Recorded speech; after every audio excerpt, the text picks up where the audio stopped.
Bonjour, je suis Harriet Soloway, la commissaire à l'intégrité du secteur public du Canada.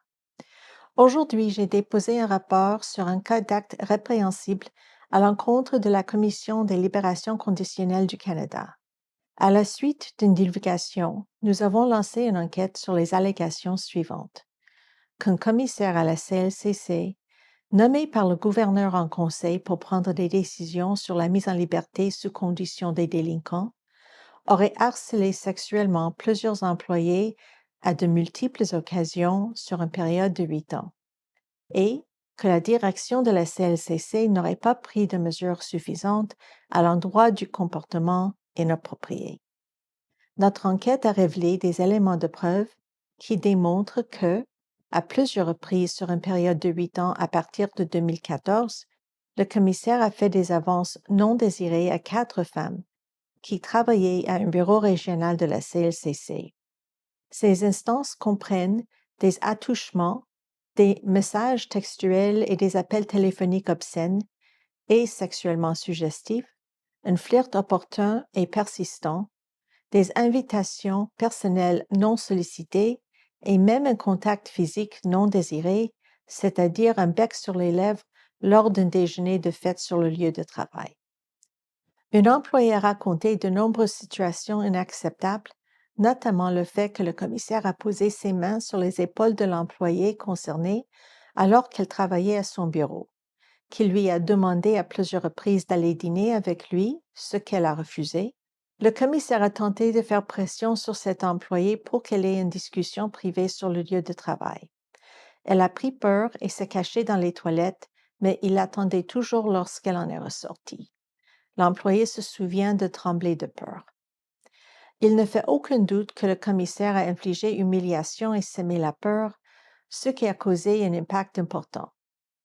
Un employé a dû prendre congé de maladie, alors qu'un autre a même démissionné de son poste. Les éléments de preuve démontrent que la direction n'a pas pris de mesures suffisantes pour mettre fin au comportement du commissaire en 2014 et 2015 ou pour le documenter.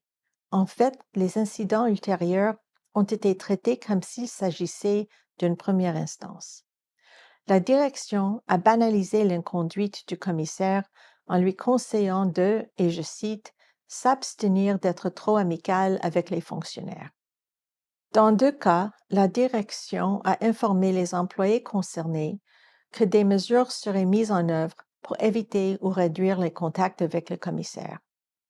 Pourtant, ces employés se sont retrouvés en présence du commissaire à de nombreuses reprises.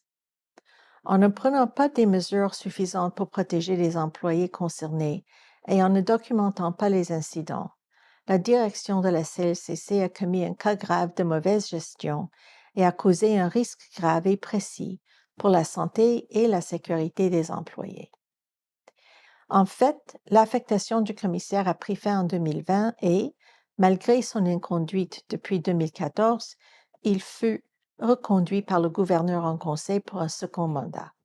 Si les incidents avaient été documentés de façon adéquate et transmis au gouverneur en conseil, il est probable que le commissaire n'aurait pas été reconduit pour un second mandat et qu'il n'aurait pas eu la possibilité de continuer son inconduite.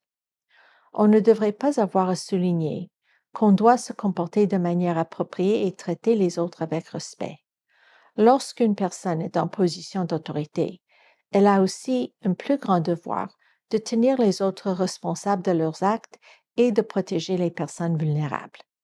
Dans ce cas, le commissaire à la CLCC a profité de sa position pour maltraiter et harceler les employés, et d'autres personnes en position d'autorité n'ont pas pris de mesures suffisantes pour l'arrêter.